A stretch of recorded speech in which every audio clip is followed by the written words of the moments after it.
বাংলাদেশকে ধ্বংস করার জন্য বাংলাদেশের সকল সন্ত্রাসীদেরকে নিয়ে একটি মিনি ক্যান্টনমেন্ট তৈরি করছে।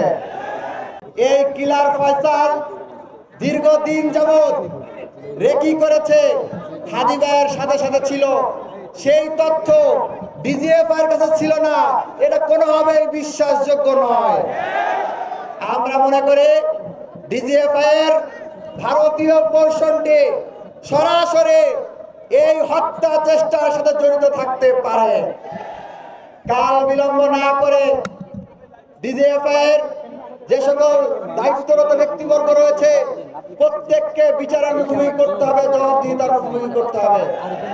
একই সাথে আমরা ভারতকে হুঁশিয়ারি করে বলে দিতে চাই, আমরা দেখতে পাচ্ছি দিন দিন ভারত বাংলাদেশকে ধ্বংস করার জন্য বাংলাদেশের সকল সন্ত্রাসীদেরকে নিয়ে একটি মিনি ক্যান্টনমেন্ট তৈরি করছে। এই ধারাবাহিকতা যদি অব্যাহত থাকে, বাংলাদেশে ভারতের কোনো হাই কমিশন রাখতে দেওয়া হবে না।